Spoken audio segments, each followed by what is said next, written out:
जी हाँ मेरे दोस्तों, जैसा कि थंबनेल में दिया हुआ है, आज की वीडियो के अंतर्गत मैं आपको बताने वाला हूँ MJ5 हिस्ट्री के पूरे सिलेबस के मोस्ट वीवीआई प्रश्न और उसके उत्तरों को। इससे पहले दोस्त मैंने आपको पार्ट 1 कंप्लीट कराया था। कौन सा पार्ट 1 कंप्लीट कराया था, जिसमें से मैंने आपको बक्सर के युद्ध, पलासी युद्ध, Hyder Ali, Awadh, Warren Hastings, lord Wellesley, lord Dalhousie और अलीगढ़ आंदोलन, उसके साथ साथ रामकृष्ण मिशन और टीपू सुल्तान के बारे में कंप्लीट कराया था। ठीक है, और मैंने आपको बताया था कि कुछ ऐसे 5 मार्क्स वाले क्वेश्चन है जो आपके एग्जामिनेशन के लिए बेहद आवश्यक होने वाले हैं। तो वो आखिर कौन कौन सा होने वाला है, तो देखिए पहला आपको पढ़ना है आर्य समाज और ब्रह्म समाज के बारे में। ठीक है, देखिए आर्य समाज की बात करें और ब्रह्म समाज की बात करें तो आर्य समाज जो है ना, आर्य समाज का क्वेश्चन आपको ऐसे भी दे सकता है कि राजा राम मोहन राय के बारे में लिखिए। तो आर्य समाज और ब्रह्म समाज के बारे में आपको वहां बताया गया है। ठीक है, फिर देखिए दूसरे क्वेश्चन में आपको बताऊंगा राजा रणजीत सिंह की जीवनी। तीसरे में आपको बताऊंगा लॉर्ड कॉर्नवालिस के सुधार, या फिर लॉर्ड कॉर्नवालिस के क्या क्या सुधार है। चौथे में दोस्तों मैं आपको बताऊंगा आंग्ल मराठा संबंध या तो आंग्ल मराठा युद्ध। और पांचवा में मैं आपको बताऊंगा लॉर्ड विलियम बेंटिक के सुधार या तो जो भी इनके बारे में है सो। ठीक है, तो आज की वीडियो में यही हम लोग 5 क्वेश्चनों को कंप्लीट करेंगे। तो चलिए सबसे पहले मैं आपको बताता हूं आर्य समाज और ब्रह्म समाज के बारे में। ठीक है, तो दोस्तों आज का वीडियो आप लोगों के लिए बहुत ही ज्यादा स्पेशल होने वाला है, क्योंकि आज के वीडियो में हम लोग एक नहीं दो प्रश्नों को डील करने वाले हैं जो आपके एग्जामिनेशन के लिए अति आवश्यक होने वाला है। तो पहला प्रश्न हमारे इस प्रकार से है कि राजा राम मोहन राय के देनों का वर्णन करें। प्रश्न क्या है कि राजा राम मोहन राय के क्या क्या देन थे उसके बारे में बताइए। अथवा मैं आपको पूछ सकता है कि आर्य समाज के देनों का वर्णन करें। ठीक है, इस दोनों प्रश्नों को जो है आज हम लोग डील करेंगे। देखिए अगर राजा राम मोहन राय के बारे में पूछे तो उसमें से आपको ब्रह्म समाज के बारे में पूछ सकता है। आपने नाम सुना होगा ब्रह्म समाज और आर्य समाज। ठीक है, तो आखिर आर्य समाज क्या है और ब्रह्म समाज क्या है, ये दोनों चीजों को आज की वीडियो में हम लोग विस्तार पूर्वक से अलग अलग तरीके से जानेंगे, है ना, ताकि कोई भी क्वेश्चन आ जाए, चाहे वो ब्रह्म समाज आ जाए, चाहे वो आर्य समाज आ जाए, चाहे वो राजा राम मोहन राय के देना आ जाए, ठीक है, आप बना सकते हो और बड़ी इजी तरीके से उसको बना सकते हो, आपको कहीं भी कोई तकलीफ नहीं होगा। तो सबसे पहले मैं आपको ये बताना चाहता हूं कि आखिर आर्य समाज और ब्रह्म समाज आखिर बना क्यों था। तो देखिए इसके बनने का कारण था कि हमारे समाज में, भारतीय समाज में कई प्रकार की बुराइयां जो है ना वो व्याप्त थी। कई प्रकार की बुराइयां थी कहां पे, भारतीय समाज में। ठीक है, अब ये जो बुराइयां थी ना वो हमारे समाज को धीरे धीरे खराब करते जा रही थी, ये घून के ऐसा खोखला करते जा रही थी। तो कुछ लोगों को ऐसा लगा कि ये जो बुराइयां हैं वो हमारे समाज को धीरे धीरे क्या कर जाएगी, खा जाएगी। इसलिए उन लोगों ने क्या किया, कुछ ऐसे समाज की स्थापना किया जिसके जरिए वे समाज में फैले बुराइयों को अंत करने का प्रयास किए, है ना। इसीलिए राजा राम मोहन राय ने ब्रह्म समाज का स्थापना किया था और दयानंद सरस्वती जी ने आर्य समाज का स्थापना किया था। ठीक है, तो चलिए इसको एक एक करके हम लोग जानते हैं। सबसे पहले हम लोग जानेंगे राजा राम मोहन राय के देन, जिसको हम लोग ब्रह्म समाज कहते हैं। तो लिखेंगे इस प्रकार से, सबसे पहले लिखेंगे परिचय और लिखेंगे कि राजा राम मोहन राय, जिनका कह सकते हैं शासनकाल या तो कह सकते हैं कि जीवन काल 1772 से लेकर के 1833 ईस्वी तक रहा था, है ना। वो कौन थे, तो वो एक महान भारतीय समाज सुधारक थे, विचारक थे और आधुनिक भारत के अग्रदूत माना जाता है। इनको राजा राम मोहन राय को आधुनिक भारत का अग्रदूत माना जाता है। ठीक है, आगे कह रहा है कि उन्होंने समाज में फैली कुरीतियों, समाज में फैली जो बुराइयां हैं, ठीक है, विशेष रूप से सती प्रथा, जातिवाद, अंधविश्वास के खिलाफ जो संघर्ष किया। ठीक है, कह सकते हैं हमारे समाज में जो बुराइयां फैली हुई थी, जैसे सती प्रथा हो गया, है ना, जातिवाद, लोग जाति जाति में लड़ जाते हैं, जाति धर्म में लड़ जाते हैं, लोग जो अंधविश्वास करते हैं, ये सब चीज के प्रति जो है उन्होंने क्या किया था, संघर्ष किया था, इनका विरोध किया था। किसने, तो राजा राम मोहन राय ने। कह रहा है कि उनके प्रमुख योगदान जो है ना निम्नलिखित है, उनके द्वारा जो प्रमुख योगदान उठाया गया, उनका जो प्रमुख देन है वो क्या है, निम्नलिखित है। तो पहले यहां पर कह रहा है उन्होंने समाज को सुधारने का प्रयास किया। किसको, समाज को सुधारने का प्रयास किया। तो समाज में क्या क्या सुधारा, तो सती प्रथा का उन्मूलन, उन्होंने सती प्रथा का अंत किया। कैसे, तो कह रहा है कि उन्होंने सती प्रथा के विरुद्ध आवाज उठाई और ब्रिटिश सरकार से इसे समाप्त करवाने में महत्वपूर्ण भूमिका निभाई। क्या कह रहा है कि उन्होंने क्या किया, सती प्रथा के विरुद्ध जो है आवाज उठाया और ब्रिटिश सरकार से इसे समाप्त करवाने में महत्वपूर्ण भूमिका निभाई। उन्होंने कहा ब्रिटिश सरकार से कि आपको सती प्रथा क्या करना पड़ेगा, खत्म करना पड़ेगा, तो करना पड़ेगा, है ना।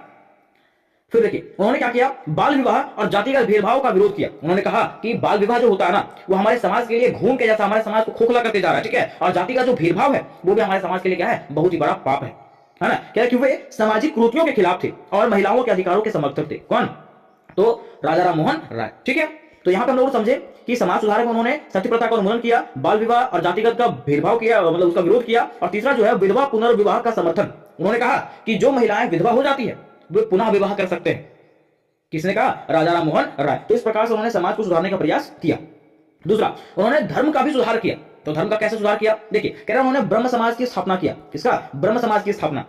अब ब्रह्म समाज की स्थापना क्यों किया गया, कह रहे हैं उन्होंने ब्रह्म समाज की स्थापना किया जो एक एकेश्वरवादी समाज था, जो कहता था कि एक ही ईश्वर को पूजना है ना, और मूर्ति पूजा, अंधविश्वास और धार्मिक कर्मकांडों का विरोध करता था। ठीक है, मींस राजा राम मोहन राय कहते थे कि हम लोगों को मात्र एक ईश्वर को मानना है, और हम लोग जो मूर्ति पूजा करते हैं, जो अंधविश्वास रखते हैं, ठीक है, और धार्मिक कर्मकांड करते हैं, ये सब चीज हम लोग को करना नहीं चाहिए। ये कौन कहते थे, राजा राम मोहन राय कहते थे। ठीक है, क्योंकि हमारे समाज में, भारतीय समाज में इस प्रकार के अंधविश्वास फैल गए थे कि लोग जो ना तरह तरह की मानसिकताएं से ग्रसित हो गए थे। दूसरा कह रहा है कि धार्मिक सहिष्णुता का समर्थन, इन्होंने क्या किया, धार्मिक सहिष्णुता का समर्थन किया। वे कहते थे कि सभी धर्मों के बीच सामंजस्य स्थापित करने का पक्षधर थे। वे जो है ना सभी धर्म को एक समान मानते थे। वो कहते थे कि सबके बीच समन्वय होना चाहिए, है ना। हम लोग देखते हैं कि हमारे भारत में हिंदू धर्म मुस्लिम धर्म को लेकर के कई विरोध चलते रहते हैं, ठीक है। तो वे ऐसा मानते थे कि सभी धर्म के बीच में क्या होना चाहिए, सामंजस्य होना चाहिए, ठीक है। तीसरा कह रहा कि उन्होंने शिक्षा क्षेत्र में भी योगदान दिया, शिक्षा क्षेत्र में भी सुधार करने का प्रयास किया। कैसे, कह रहा कि वे जो है ना पश्चिमी शिक्षा और विज्ञान का समर्थक थे। क्यों, तो कह रहा कि उन्होंने आधुनिक शिक्षा प्रणाली को बढ़ावा दिया। उन्होंने कहा कि हमारे क्षेत्र में जो है ना आधुनिक शिक्षा प्रणाली होनी चाहिए, जैसे कि अंग्रेजी, विज्ञान, गणित और आधुनिक विचारों को भारतीय शिक्षा में शामिल करने की वकालत किया। उन्होंने कहा कि हमारे जो भारतीय शिक्षा है उसमें से अंग्रेजी की पढ़ाई होनी चाहिए, विज्ञान की पढ़ाई होनी चाहिए, गणित की पढ़ाई होनी चाहिए और आधुनिक विचारों को भारतीय शिक्षा में जोड़ा जाना चाहिए। ये किसने कहा, तो राजा राम मोहन राय ने कहा, ठीक है। नेक्स्ट देखिए, कह रहा कि उन्होंने हिंदू कॉलेजों की स्थापना किया। किसने, तो राजा राम मोहन राय ने हिंदू कॉलेजों की स्थापना किया। कह रहा कि उन्होंने डेविड हेयर के साथ मिलकर के कोलकाता में हिंदू कॉलेज की स्थापना किया। तो किन्होंने किया, कोई पूछेगा कि कोलकाता में हिंदू कॉलेज की स्थापना किसने किया था, तो राजा राम मोहन राय ने किया था। नेक्स्ट पॉइंट कह रहा है कि उन्होंने महिला शिक्षा को बढ़ावा दिया। किन्होंने, तो राजा राम मोहन राय ने क्या किया, महिला शिक्षा को बढ़ावा दिया। तो वही कह रहा है कि वे जो है ना महिलाओं की शिक्षा के प्रबल समर्थक थे। वे कहते थे कि महिलाएं जो है वो शिक्षित होनी चाहिए। अब कह रहा है कि वे जो थे कहते थे कि पत्रकारिता और प्रेस की स्वतंत्रता, वे कहते थे कि पत्रकारिता में जो न्यूज रिपोर्टर होते हैं, है ना, उसको आजादी मिलना चाहिए और इस प्रकार से वो अपने समाज को सुधारने का प्रयास करते थे। इसमें से पहला पॉइंट आता है समाज पत्रों का प्रकाशन। उन्होंने कई समाचार पत्रों की स्थापना किया। इन्होंने, राजा राम मोहन राय ने क्या किया, कई प्रकार के समाचार पत्रों का स्थापना किया, जैसा कि संवाद कौमुदी जो बंगाली में था और मिरात उल अखबार जो फारसी में था, है ना। इस प्रकार से उन्होंने क्या किया, समाचार पत्रों का प्रकाशन किया। उन्होंने ये भी कहा कि प्रेस की स्वतंत्रता होनी चाहिए। किसकी, प्रेस की स्वतंत्रता होनी चाहिए। कह रहा है कि उन्होंने ब्रिटिश सरकार द्वारा प्रेस पर लगाए गए प्रतिबंधों का विरोध किया। उन्होंने क्या किया, ब्रिटिश सरकार के द्वारा जो प्रेस पर प्रतिबंध लगाया गया था, वर्नाकुलर प्रेस एक्ट, उसका विरोध किया था। किसने, तो राजा राम मोहन राय ने। अब इनका पांचवा जो देन है वो है राजनीतिक योगदान। इन्होंने राजनीति में क्या क्या योगदान दिया, तो कह रहा है कि ब्रिटिश शासन में सुधार की मांग। इन्होंने कहा था किसको, ब्रिटिशियों को, कि आप अपने शासन में क्या करें, सुधार करें। कह रहा है कि उन्होंने प्रशासन में भारतीयों की भागीदारी की मांग की और ब्रिटिश नीतियों की आलोचना की। जैसा कि हम लोग जानते हैं कि ब्रिटिश सरकार क्या करी थी, यहाँ पे जो भी कार्य हो रहा था उसमें से अधिकतर लोग किसको रख रहे थे, तो अंग्रेजों को रख रहे थे, जबकि भारतीयों को उसमें कोई जगह नहीं था। तो यहाँ पे राजा राम मोहन राय ने कहा था कि प्रशासन में भारतीयों की भागीदारी होनी चाहिए, है ना, और इस प्रकार से उन्होंने ब्रिटिश नीतियों की आलोचना किया था।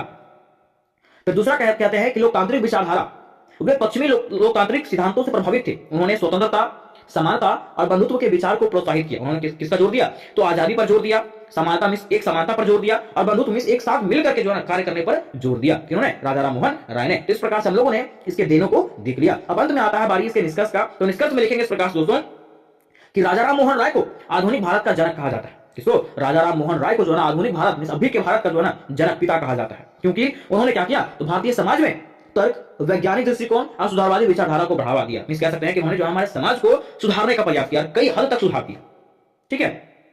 तो यहां तक हमारा ये प्रश्न अंत होता है। अब बारी आती है नेक्स्ट प्रश्न का, जो इस प्रकार से था। प्रश्न हमारा था कि आर्य समाज के देनों का वर्णन करें। जैसे कि मैंने आपको ऊपर बताया था कि आर्य समाज और ब्रह्म समाज की जो स्थापना किया गया था, वो समाज में जो बुराइयां फैली हुई थी उसको खत्म करने के लिए किया गया था। तो चलिए अब हम लोग जानते हैं कि आखिर आर्य समाज क्या है। कह रहा है कि आर्य समाज की बात करें तो आर्य समाज की स्थापना स्वामी दयानंद सरस्वती ने 1875 ईस्वी में किया था। यह एक धार्मिक और समाजवादी सुधार था, ठीक है। यह जो था कैसा था, एक धार्मिक आंदोलन था और सामाजिक सुधार आंदोलन था, जिसने भारतीय समाज में कई सकारात्मक बदलाव आया। इसने क्या किया, भारतीय समाज में जो है कई पॉजिटिव इफेक्ट लाया और कई प्रकार के सुधार किया। कह रहा है कि इसके प्रमुख योगदान जो है वो निम्नलिखित है। तो चलिए हम लोग जानते हैं इसके क्या क्या प्रमुख योगदान है। पहले देखिए, इन्होंने भी धार्मिक सुधार किया। अब धार्मिक सुधार में क्या क्या सुधार किया, तो इन्होंने कहा था कि वेदों की सर्वोच्चता होनी चाहिए। हमारे जो वेद हैं, पुराण हैं, वो सर्वोच्च होना चाहिए। कह रहा है कि आर्य समाज ने वेदों को ज्ञान का सर्वोच्च स्रोत माना और मूर्ति पूजा, अंधविश्वास, पाखंड और कर्मकांडों का विरोध किया। आर्य समाज ने कहा कि हमें सबसे ज्यादा ज्ञान जो मिलेगा वो किससे मिलेगा, वेदों से मिलेगा। किससे, वेदों से मिलेगा। वे कहते हैं कि हम लोग जो मूर्ति पूजा करते हैं, जो अंधविश्वास रखते हैं, जो पाखंड करते हैं, जो कर्मकांड करते हैं, वे क्या है, व्यर्थ है, फालतू है, ये सब करना नहीं चाहिए, है ना। दूसरा, उन्होंने एकेश्वरवाद का प्रचार किया। एकेश्वरवाद मतलब एक ही ईश्वर को पूजने का प्रचार किया। देखिए कह रहा है कि इसने एक ईश्वर की पूजा करने को प्रोत्साहित किया और विभिन्न देवी देवताओं की पूजा का विरोध किया, ठीक है। इन्होंने कहा कि मात्र एक ही ईश्वर को पूजा करना चाहिए, ईश्वर मात्र एक है, ठीक है। अन्य प्रकार की जो देवी देवताएं हैं उसकी पूजा हम लोगों को नहीं करना चाहिए। ये कौन कहते थे, तो स्वामी दयानंद सरस्वती कहते थे। फिर देखिए, ये जो है धार्मिक आंदोलन में क्या किए थे, शुद्धि आंदोलन करवाए थे। शुद्धि आंदोलन मतलब इस आंदोलन के माध्यम से हिंदू धर्म में वापसी को बढ़ावा दिया गया। हिंदू धर्म से जो दूसरे धर्म में चले गए थे उसको बढ़ावा दिया गया कि आप क्या करें, हिंदू धर्म में वापस आ सकते हैं। क्या कि खास करके उन लोगों के लिए जो जबरन दूसरे धर्म में परिवर्तित कर दिए गए थे। ये जो था वो उन लोगों के लिए था जो जबरदस्ती जिसको दूसरे धर्म में परिवर्तित कर दिया गया था। तो इस प्रकार से हम लोग कह सकते हैं कि इन्होंने जो है धर्म को सुधारने का प्रयास किया। दूसरा हमारा पॉइंट आता है सामाजिक सुधार। अब देखते हैं हम लोग कि समाज में आखिर इन्होंने क्या क्या सुधार किया था। तो कह रहा है कि सती प्रथा, बाल विवाह और जाति प्रथा का विरोध इन्होंने क्या किया, तो सती प्रथा का विरोध किया, बाल विवाह का विरोध किया और जाति प्रथा का विरोध किया। कह रहा है कि आर्य समाज ने इन सामाजिक कुरीतियों के खिलाफ, कौन सी सामाजिक कुरीति, तो सती प्रथा, बाल विवाह और जाति प्रथा, ठीक है, इन सामाजिक कुरीतियों के खिलाफ आवाज उठाई और समानता के विचार को बढ़ावा दिया। किसने, स्वामी दयानंद सरस्वती ने। फिर कह रहा है कि इन्होंने नारी शिक्षा और विधवा पुनर्विवाह पर जोर दिया। कह रहा है कि महिलाओं की शिक्षा पर विशेष जोर दिया गया और विधवा पुनर्विवाह को प्रोत्साहित किया गया। वे कहते थे कि जो महिलाएं विधवा हो जाती है ना, वे पुनः विवाह कर सकते हैं। ये कौन कहते थे, तो स्वामी दयानंद सरस्वती कहते थे। अब तीसरा उनका योगदान जो आता है, दिन जो आता है, वो शिक्षा क्षेत्र में आता है। कौन से क्षेत्र में, शिक्षा क्षेत्र में। तो चलिए जानते हैं कि आखिर शिक्षा क्षेत्र में उन्होंने क्या क्या योगदान दिया था। कह रहा है कि उन्होंने जो है गुरुकुल प्रणाली को पुनर्जीवित किया। वे कहते थे कि हमारा जो अहम शिक्षा होता है वो गुरुकुल में होता है। वह कह रहा है कि आर्य समाज ने पारंपरिक गुरुकुल प्रणाली को आधुनिक शिक्षा के साथ मिलाने की कोशिश किया। आर्य समाज ने क्या किया, तो हमारा जो पारंपरिक गुरुकुल प्रणाली था, शिक्षा प्रणाली था, उसको आधुनिक शिक्षा के साथ जोड़ने का प्रयास किया। तथा उसने क्या किया, डीएवी स्कूलों का और कॉलेजों की स्थापना की। आपने सुना होगा कि डीएवी पब्लिक स्कूल यहाँ पे है, डीएवी पब्लिक स्कूल वहां पे है, ठीक है। तो वही कह रहा है कि दयानंद एंग्लो वैदिक विद्यालय, इसको हम लोग क्या कहते हैं, डीएवी विद्यालय कहते हैं, तो डीएवी कॉलेज कहते हैं, ठीक है, उसकी स्थापना किया। कह रहा है कि आर्य समाज ने आधुनिक और वैदिक शिक्षा के मेल से कई विद्यालय और कॉलेज स्थापित किए जो आज भी भारत में शिक्षा का प्रमुख केंद्र है ना। तो इस प्रकार से उन्होंने शिक्षा के क्षेत्र में भी सुधार किया। फिर चौथा उनका पॉइंट आता है, चौथा जो दिन आता है वो है राष्ट्रवाद और स्वतंत्रता संग्राम में योगदान। उन्होंने राष्ट्रवाद में भी जोर दिया और स्वतंत्रता संग्राम में भी अपना योगदान दिखाया। कैसे, तो कह रहा है कि स्वतंत्रता आंदोलन को प्रेरणा दिया। उन्होंने क्या किया, स्वतंत्रता आंदोलन में आजादी का जो आंदोलन था उस पर जोर दिया, उसको सुधारने का प्रयास किया। कैसे, तो कह रहा है कि आर्य समाज के विचारों से प्रेरित होकर के कई स्वतंत्रता सेनानियों ने ब्रिटिश शासन के खिलाफ संघर्ष किया। इस आर्य समाज का जो विचार था उससे प्रेरित होकर के लोग जो है कई सारे सेना जो थे और सेनानियां जो थे, उन्होंने क्या किया, ब्रिटिश शासन का विरोध किया। फिर कह रहा है कि इसने जो है स्वदेशी आंदोलन को समर्थन किया। कैसे, तो कह रहा है कि इन्होंने विदेशी वस्तुओं और वस्तुओं के बहिष्कार का समर्थन किया था। इस प्रकार से उन्होंने स्वदेशी आंदोलन में भी भाग लिया था। अब पांचवा उनका जो दिन आता है वो है सामाजिक समरसता और भाईचारे का संदेश। वे कहते थे कि हम लोगों को, हमारा जो समाज है उसमें से एकजुट होकर के हम लोग को रहना चाहिए। जिसमें से पहला पॉइंट है उनका अस्पृश्यता और जातिवाद का विरोध। वे कहते थे कि हम लोग जो जातिवाद में मरते हैं उसका विरोध होना चाहिए। वही कह रहा है कि आर्य समाज ने सभी मनुष्यों को समान माना और जाति के आधार पर होने वाले भेदभाव का विरोध किया। उन्होंने कहा कि जो भी मनुष्य, हमारे समाज में जो भी मनुष्य हैं वो क्या है, एक समान है, और जाति के आधार पर जो मनुष्यों को बांटा जाता है उसका उन्होंने विरोध किया। फिर उन्होंने किसका समर्थन किया, तो अंतरजातीय विवाह का समर्थन। वो कहते थे कि हमारे समाज में ऐसी प्रथा है कि अंतरजातीय विवाह नहीं हो सकती। मीन्स अगर आप दूसरे जाति के हैं, लड़के दूसरे जाति के, विवाह नहीं हो सकता। लेकिन वे कहते थे कि नहीं, ऐसी भी विवाह हो सकती है। वह कह रहा है कि इसने विवाह में जातिगत भेदभाव को खत्म करने की दिशा में काम किया। उन्होंने कहा कि चाहे वो कोई भी धर्म हो, चाहे वो कोई भी जाति हो, हम लोग क्या कर सकते हैं, विवाह कर सकते हैं। तो इस प्रकार से ये भी क्वेश्चन आपका समाप्त होता है। और यहां तक हम लोग जानते हैं कि किस प्रकार से दयानंद सरस्वती ने क्या किया, तो आर्य समाज का खोज किया। अब अंत में बारी आती है निष्कर्ष का। तो निष्कर्ष में लिखेंगे दोस्तों इस प्रकार से कि आर्य समाज ने भारतीय समाज में धार्मिक, सामाजिक और शैक्षिक सुधार लाकर के समाज को आधुनिक और प्रगतिशील बनाने में महत्वपूर्ण भूमिका निभाई। इसका प्रभाव स्वतंत्रता संग्राम, शिक्षा व्यवस्था और सामाजिक जागरूकता पर स्पष्ट रूप से देखा जा सकता है। हम कह सकते हैं कि आर्य समाज ने भारतीय समाज में जो धार्मिक, सामाजिक और शैक्षिक सुधार लाया, उससे हमारा समाज जो है वो क्या हुआ, प्रगतिशील बना, है ना। और इसका प्रभाव जो है हमारे आजादी के दौर में चला था, शिक्षा व्यवस्था में पड़ा, ठीक है, और समाज को जागरूक बनाने में इसका प्रभाव पड़ा। तो उम्मीद करें मेरे दोस्त ये प्रश्न आपको समझा होगा। दोस्तों आज के वीडियो में हम लोग हिस्ट्री के एक महत्वपूर्ण प्रश्न को क्लियर करने वाले हैं जो आपके एग्जामिनेशन के लिए अति आवश्यक होने वाला है। तो आज का प्रश्न हमारा है कि राजा रणजीत सिंह के जीवन चरित्र एवं उपलब्धियों का मूल्यांकन करें। प्रश्न क्या है कि रणजीत सिंह के जीवन चरित्र के बारे में बताइए कि इनका जीवन कैसा है, उसके साथ साथ इन्होंने क्या क्या उपलब्धियां हासिल किया, क्या क्या विजय प्राप्त किया, उसके बारे में आपको बताना है। तो सबसे पहले यहाँ पे हम लोग ये समझेंगे कि आखिर रणजीत सिंह कौन थे, है ना, क्योंकि अगर हम लोग रणजीत सिंह के बारे में जान जाते हैं तो इसके जीवन चरित्र को और इसके उपलब्धियों को जानना बेहद ही आसान हो जाएगा। तो देखिए दोस्तों, अगर हम लोग बात करते हैं राजा रणजीत सिंह का, किसका, राजा रणजीत सिंह का, तो कहा जाता है कि महाराजा रणजीत सिंह जो है ना, सिख साम्राज्य के संस्थापक और पहले महाराजा थे। कौन, रणजीत सिंह जो है सिख साम्राज्य, देखिए यहाँ पे सबसे पहले आपको इतना परिचय और इस प्रकार से लिखिएगा कि महाराजा रणजीत सिंह सिख साम्राज्य के संस्थापक थे और सबसे पहले महाराजा थे। कोई पूछेगा कि सिख साम्राज्य के सबसे पहले महाराजा कौन थे, तो राजा रणजीत सिंह, है ना। कह रहा कि जिन्होंने 19वीं सदी में पंजाब क्षेत्र में एक सशक्त और समृद्ध राज्य की नींव रखी। जिन्होंने क्या किया, पंजाब के क्षेत्र में, और कब, 19वीं शताब्दी में क्या किया था, एक सशक्त, मजबूत और समृद्ध, फेमस राज्य का नींव डाला था। किसने? महाराजा रणजीत सिंह ने। तो इस प्रकार से आपको स्टार्टिंग में बस परिचय लिख देना है। अब बातें यहां पे आती है इनके जीवन परिचय का, ठीक है। तो लिखेंगे इनका प्रारंभिक जीवन, क्या लिखेंगे? प्रारंभिक जीवन। और लिखेंगे इस प्रकार से कि महाराजा रणजीत सिंह का जन्म महासिंह और राजकौर के परिवार में पंजाब के गुजरांवाला में 13 नवंबर 1780 को हुआ था। क्या कह रहा है कि महाराजा रणजीत सिंह का जो जन्म है वो कहां हुआ था? तो महासिंह और राजकौर के परिवार में पंजाब के गुजरांवाला नामक स्थान में हुआ था, जो अभी कहां पे है? तो पाकिस्तान में है। और डेट कब है इसका? तो डेट जो है वो 13 नवंबर 1780 ईस्वी। कोई पूछेगा महाराजा रणजीत सिंह का डेट ऑफ बर्थ क्या है, तो आपको बताना है कि 13 नवंबर 1780 ईस्वी को पंजाब के गुजरांवाला में इनका जन्म हुआ था। आगे कहेंगे कि छोटी सी उम्र में चेचक की वजह से महाराजा रणजीत सिंह की एक आंख की रोशनी चली गई थी। क्या कह रहा है कि छोटी सी उम्र में, मींस कम उम्र में क्या हुआ था? महाराजा रणजीत सिंह को चेचक हुआ था, ठीक है, जिससे क्या हुआ कि उनकी आंख जो है, एक आंख की रोशनी जो है वो चली गई थी। दोनों नहीं, एक आंख की रोशनी जो है वो चली गई थी, मींस अंधे हो गए थे एक आंख से वो, ठीक है। फिर कहा जाता है कि मात्र 10 वर्ष की आयु में ही रणजीत सिंह ने घुड़सवारी, तलवारबाजी और अन्य युद्ध कौशल में महारत हासिल कर ली। क्या कह रहा है कि मात्र 10 वर्ष की आयु में ही इन्होंने क्या किया था? तो घुड़सवारी सीख लिया था, तलवारबाजी सीख लिया था, तथा अन्य युद्ध कौशल में भी इन्होंने भाग लेते थे और हर चीज में ये कौशल हो गए थे, महारत हासिल कर लिए थे। कौन? राजा रणजीत सिंह। परंतु 13 वर्ष की आयु में क्या हुआ? उन पर जो है प्राणघातक हमला हुआ। प्राणघातक मतलब समझते हैं? उनके जान को खतरा हुआ, जिसे उन्होंने ना केवल बचाव किया बल्कि हमलावर हसमत खां को भी मार डाला। क्या क्या कह रहा है कि उन्होंने क्या किया? इससे सिर्फ अपने आप को नहीं बचाया, उस पर जो हमला किया था कौन? हसमत खां, उनको भी जो है ना उसने क्या किया? जान सहित मार दिया। किसने? राजा रणजीत सिंह ने। कह रहा है कि जब वो 12 साल के थे तभी उनके पिता चल बसे और राजपाट का सारा बोझ जो है उन्हीं के कंधों पर आ गया। क्या कह रहा है कि जब वे 12 साल के थे, कौन? राजा रणजीत सिंह, उसी समय उनके पिताजी का देहांत हो गया। और जब उनके पिताजी का देहांत हो गया तो वहां का सारा राजपाट जो है वो किसके कंधों पर आ गया? तो रणजीत सिंह के कंधों पे आ गया। कह रहा है उस समय पंजाब प्रशासनिक तौर पर टुकड़े टुकड़े में बटा हुआ था। उस समय क्या हुआ था? तो पंजाब का प्रशासन जो है ना वो टुकड़े टुकड़े में बटा हुआ था और इनको जो है ना क्या कहा जाता था? मिस्र कहा जाता था। क्या? मिस्र कहा जाता था। और कह रहा है कि इन मिस्र पर जो है ना सिख सरदारों की हुकूमत चलती थी। और ये जो मिस्र था उस पर हुकूमत, मिस्र राज किसका चलता था? तो सिख सरदारों का। कह रहा है कि रणजीत सिंह के पिता महासिंह शुक्राचार्य मिस्र के कमांडर थे, जिसका मुख्यालय गुजरांवाला में था। मिस कह सकते हैं कि उनके जो पिताजी थे वो क्या थे? एक बड़े आदमी थे, कमांडर थे, है ना। तो यहां तक हम लोगों ने ये चीज जाना कि आखिर राजा रणजीत सिंह कौन थे, इनका जीवन चरित्र कैसा था। अब यहाँ पे प्रश्न हमारा उठता है ये कि बताइए कि रंजीत सिंह का सैन्य अभियान और विजय कैसा रहा, या तो इनकी क्या क्या उपलब्धियां हैं। किसका? रणजीत सिंह की क्या क्या उपलब्धियां हैं। तो देखिए अगर बात करते हैं रणजीत सिंह की उपलब्धियों का, तो इनका सबसे पहला उपलब्धि आता है लाहौर पर कब्जा।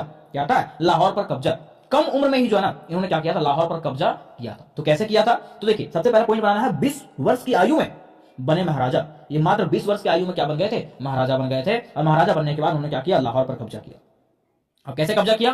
तो कह रहा है कि महाराजा रणजीत सिंह ने अन्य मिसलों के सरदारों को हरा करके अपने सैन्य अभियान की शुरुआत किया। महाराजा रणजीत सिंह ने क्या किया? तो अन्य प्रांत के जो सरदार थे उसको हरा करके क्या किया? अपने सैन्य अभियान की शुरुआत किया।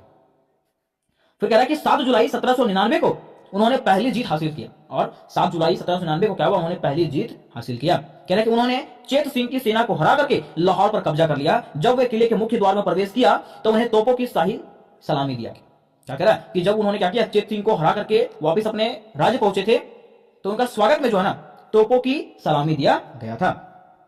कह रहा है उसके बाद उन्होंने अगले कुछ दशकों में एक विशाल सिख साम्राज्य की स्थापना किया। उसके बाद कुछ सालों में जो है उन्होंने क्या किया? एक मजबूत सिख साम्राज्य की स्थापना किया। किन्होंने? तो राजा रणजीत सिंह ने। कह रहा है इसके बाद जो है 12 अप्रैल 1801 ईस्वी को रणजीत सिंह की पंजाब के महाराजा के तौर पर ताजपोशी किया गया। अब क्या हुआ कि 12 अप्रैल 1801 ईस्वी को रणजीत सिंह को जो है ना पंजाब का महाराजा घोषित किया गया। फिर कह रहा है कि गुरु नानक जी के एक वंशज ने उनकी ताजपोशी संपन्न कराई। ठीक है, गुरु नानक जी के एक जो वंशज थे उन्होंने क्या किया? उनका ताजपोशी मींस उनको ताज पहनाया गया। कह रहा है कि महज 20 वर्ष की आयु में उन्होंने यह उपलब्धि हासिल किया था। इसके बाद 1802 ईस्वी में उन्होंने अमृतसर को अपने साम्राज्य में मिला लिया और 1807 में उन्होंने अफगानी शासक कुतुबुद्दीन को हरा करके कसूर पर कब्जा किया। क्या कहा गया कि यह एक ऐसे व्यक्ति थे जिन्होंने कम उम्र में मात्र 20 वर्षों में क्या किया था? ये उपलब्धि हासिल किया था। उसके बाद उन्होंने क्या किया? 1802 ईस्वी में जो है उन्होंने अमृतसर को अपने राज्य में मिला लिया। उसके बाद 1807 ईस्वी में जो है कुतुबुद्दीन को भी हरा दिया। किन्होंने? तो राजा रणजीत सिंह ने। तो ये इनका पहला उपलब्धि था। अब बात यहां पे आता है दूसरा उपलब्धि का। दूसरा इनका उपलब्धि है मुल्तान और कश्मीर पर कब्जा। इन्होंने पहला कब्जा जो है किस पे किया? तो बताया जाता है लाहौर पर कब्जा किया। दूसरा जो कब्जा किया वो किस पे किया? मुल्तान और कश्मीर पर। कह रहा है कि रणजीत सिंह ने अपनी सेना के साथ आक्रमण कर 1818 में मुल्तान और 1819 ईस्वी में कश्मीर पर कब्जा करके उसे भी सिख साम्राज्य का हिस्सा बना दिया। क्या कह रहा है कि रणजीत सिंह ने क्या किया, अपनी सेना की मदद से 1818 ईस्वी में जो है और 1819 ईस्वी में 1818 ईस्वी में मुल्तान पर कब्जा किया और 1819 ईस्वी में जो है कश्मीर पर कब्जा कर लिया। कह रहा कि महाराजा रणजीत सिंह ने अफगानों के खिलाफ कई लड़ाइयां लड़ी और उन्होंने पश्चिमी पंजाब को खदेड़ दिया। महाराजा रणजीत सिंह ने क्या किया, अफगानों के खिलाफ जो है कई युद्ध लड़े, है ना, और उनको जो है पश्चिमी पंजाब से खदेड़ के भगा दिया, इनको अफगानों को। कह रहा है कि अब जो है पेशेवार समेत पश्तून क्षेत्र पर उन्हीं का अधिकार हो गया। यह पहला मौका था जब पश्तूनों पर किसी गैर मुस्लिम ने राज किया। ठीक है, यह पहला समय था जब पश्तूनों पे जो है ना क्या किया था, किसी गैर मुस्लिमों ने शासन किया था। कह रहा कि अफगानों और सिखों के बीच 1813 और 1837 के बीच कई युद्ध हुए। 1837 में जमरूद का युद्ध उनके बीच आखिरी भिड़ंत थी। इस भिड़ंत में रणजीत सिंह के एक बेहतरीन सिपाही सलाहकार हरि सिंह नालवा मारे गए थे। क्या कह रहा है कि उन लोगों के बीच में मीन्स कह सकते हैं अफगानों और सिखों के बीच में जो ना कई युद्ध हुए थे, जिसमें से लास्ट युद्ध 1837 के युद्ध में जो है ना राजा रणजीत सिंह के एक बेहतरीन सिपाही सलाहकार जो है वो क्या हुए थे, मारे गए थे, जिनका नाम था हरि सिंह नालवा। फिर इनका तीसरा उपलब्धि है शिक्षा के क्षेत्र में प्रोत्साहन। इन्होंने क्या किया था, शिक्षा के क्षेत्र को आगे बढ़ाया। कैसे, तो कह रहा है कि इस युद्ध में कुछ सामरिक कारणों से अफगानों को बढ़त हासिल हुई और उन्होंने काबुल पर वापस कब्जा कर लिया। उन्होंने पहली आधुनिक भारतीय सेना सिख खालसा सेना गठित किया और सरपरस्ती में पंजाब अब बहुत शक्तिशाली सूबा था। इसी ताकतवर सेना ने लंबे अरसों तक ब्रिटेन को पंजाब हड़पने से रोके रखा। एक ऐसा मौका भी आया जब पंजाब ही एकमात्र ऐसा सूबा था जिस पर अंग्रेजों का कब्जा नहीं था। मैं सीधा कह सकते हैं कि पंजाब एक ऐसा क्षेत्र बन चुका था जो अपने आर्थिक स्थिति को मजबूत कर लिया था। कह रहा है कि महाराजा रणजीत सिंह खुद अनपढ़ थे, लेकिन उन्होंने अपने राज्य में शिक्षा और कला को बहुत प्रोत्साहन दिया। मैं सीधा समझेगा कि राजा रणजीत सिंह जो थे वो क्या थे, अनपढ़ होते हुए भी उन्होंने क्या किया, अपने राज्य में शिक्षा और कला को जो है प्रोत्साहन दिलाया था। किन्होंने, तो राजा रणजीत सिंह ने। ठीक है, फिर चौथा इनका उपलब्धि है धर्मनिरपेक्ष साम्राज्य का किया स्थापना। इन्होंने क्या किया, एक ऐसे साम्राज्य की स्थापना किया जिसमें से धर्म को जो है ना कोई मान्यता नहीं। ठीक है, कह सकते हैं कि आप कोई भी धर्म के हैं, ठीक है, आपको कोई रोक टोक नहीं है, धर्मनिरपेक्ष। ठीक है, आप कोई भी धर्म के हो सकते हैं। कह रहा है कि उन्होंने पंजाब में कानून एवं व्यवस्था कायम की और कभी भी किसी को मृत्युदंड नहीं दिया। उसने, राजा रणजीत सिंह ने, कह रहा है कि उनका सूबा धर्मनिरपेक्ष था। उनका जो राज्य था, साम्राज्य जो था वो क्या था, धर्मनिरपेक्ष था। उन्होंने हिंदुओं और सिखों से वसूले जाने वाले जजिया पर भी रोक लगाया।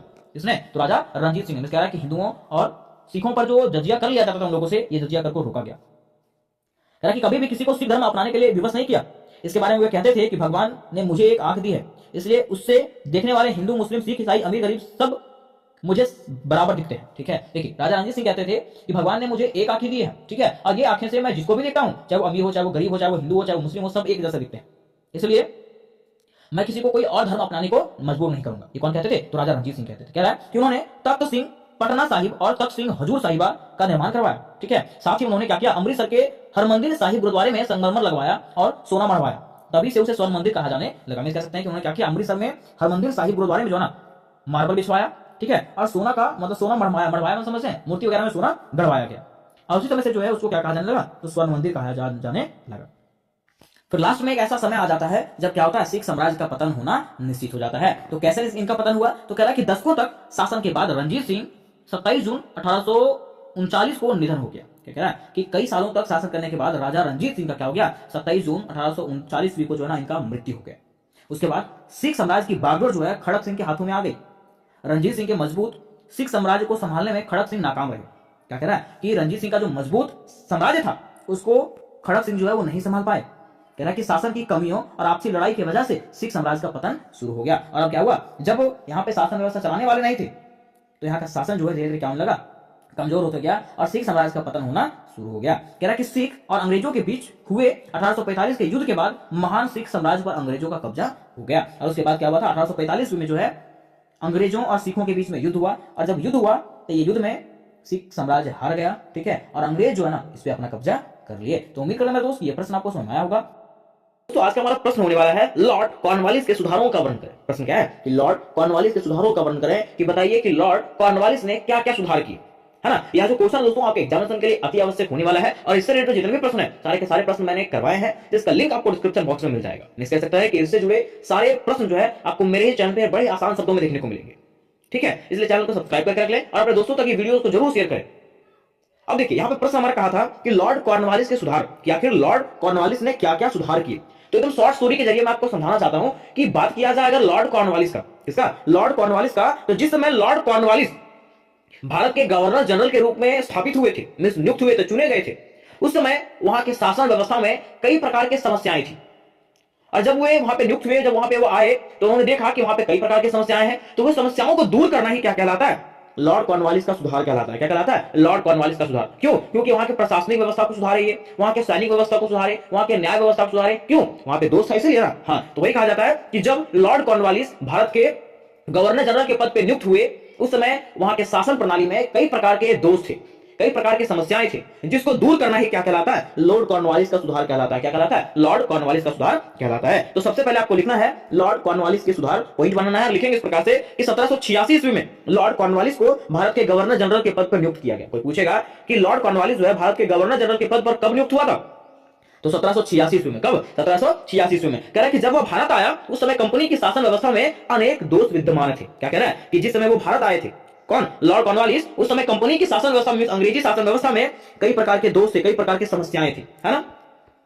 अब कह रहा है कि अतः कॉर्नवालिस ने शासन व्यवस्था के दोषों को दूर करने के लिए अनेक महत्वपूर्ण सुधार किए। अब क्या कह रहा है कि कॉर्नवालिस ने क्या किया? वहां के शासन व्यवस्था के दोषों को, समस्याओं को दूर करने के लिए कई प्रकार के सुधार किए, है ना। कह रहा है कि लॉर्ड कॉर्नवालिस द्वारा किए गए सुधारों को हम 4 भागों में बांट सकते हैं। लॉर्ड कॉर्नवालिस ने जो सुधार किए थे उसको हम लोग 4 भागों में बांट सकते हैं। क्या क्या सुधार किए थे? तो प्रशासनिक सुधार किए थे, प्रशासनिक व्यवस्था में सुधार किए थे, व्यापार संबंधी सुधार किए थे, ये ठीक है, न्यायिक सुधार किए थे, और भूमि संबंधी सुधार किए थे, ठीक है। यही जो सुधार है वो लॉर्ड कॉर्नवालिस के सुधारों के नाम से जाना जाता है। तो इस प्रकार से आपको स्टार्टिंग में लिखना है। अब यहाँ पे प्रश्न था हमारा कि चलिए हमको बताइए कि प्रशासनिक सुधार किसको कहते हैं, ठीक है, या तो लॉर्ड कॉर्नवालिस ने किस प्रकार से प्रशासनिक व्यवस्था को सुधारा था। तो पॉइंट हम लोग बनाएंगे प्रशासनिक सुधार। क्या पॉइंट बनाएंगे? प्रशासनिक सुधार, और लिखेंगे कि कॉर्नवालिस ने कंपनी के अधिकारियों के निजी व्यापार पर प्रतिबंध लगा दिया। कॉर्नवालिस ने कहा कि कंपनी के जो अधिकारी हैं वो निजी व्यापार में, प्राइवेट व्यापार नहीं कर सकते हैं, है ना। इसके साथ ही उसने यह आदेश भी जारी किया कि जो कर्मचारी उसके निर्देशों को अवहेलना करेगा उसे तत्काल पदयुक्त कर दिया जाएगा, ठीक है। मिस कह रहा है कि उन्होंने ये भी घोषणा किया कि जो कर्मचारी, मिस जो अधिकारी उनके निर्देशों को नहीं मानेगा, किसके निर्देश को? लॉर्ड कॉर्नवालिस के निर्देशों को नहीं मानेगा, तो वे क्या करेंगे? उनको पद से हटा देंगे। पदयुक्त मतलब क्या होता है? पद से हटा देना, ठीक है। ये किसने कहा? लॉर्ड कॉर्नवालिस ने। फिर कह रहा है कि उसने आयोग अधिकारियों का स्थानांतरण कर दिया तथा भ्रष्ट अधिकारियों को पद से हटा दिया, ठीक है। मींस क्या कह रहा है कि वे जो आयोग अधिकारी थे, जो कोई काम के अधिकारी नहीं थे, ठीक है, उसको स्थानांतरण कर दिया, मींस हटा दिया वहां से, ठीक है, दूसरी जगह कर दिया। और जो भ्रष्ट अधिकारी थे उसको क्या कर दिया? पद से ही हटा दिया गया। किसने किया ऐसा? तो लॉर्ड कॉर्नवालिस ने। कह रहा है कि उसने सिफारिशों के आधार पर नियुक्ति की प्रथा को बंद कर दिया। उसने क्या किया? सिफारिश के आधार पर जो नियुक्ति होती थी, जैसे मान लीजिए राजा का बेटा है तो वो नए राजा का बेटा ही राजा बनेगा, ठीक है। मान लीजिए किसी के पिता फौजी में है, ठीक है, तो नहीं मेरा बेटा भी फौजी बनेगा। तो ऐसा सिफारिश जो होता था ना, उसको बंद कर दिया गया, है ना। और अब जो है योग्यता के आधार पर नियुक्तियां होने लगी। चुनाव जो है योग्यता के अनुसार होने लगा। आपके अंदर अगर योग्यता है तो आपका चुनाव होगा, अगर आपके अंदर योग्यता नहीं है तो आपका चुनाव नहीं होगा। क्या इससे कार्यकुशलता में वृद्धि हुई और भ्रष्टाचार भी बंद हो गया। इससे क्या हुआ? कार्यकुशलता में वृद्धि हुआ और भ्रष्टाचार जो होता था वहां पे, वो भ्रष्टाचार क्या हो गया? बंद हो गया, है ना। क्या कि कॉर्नवालिस को भारतीयों की योग्यता पर विश्वास नहीं था। कॉर्नवालिस को जो है ना भारतीय व्यक्तियों की योग्यता पर विश्वास नहीं था, इसलिए उसने क्या किया? उच्च पदों पर जो है ना केवल अंग्रेजों को नियुक्त करना आरंभ किया। जो उच्च पद होते थे, जैसे कि कलेक्टर हो गया, ठीक है, और जैसे उच्च पद जो होते थे उस पर केवल अंग्रेजों को नियुक्त करना शुरू किया।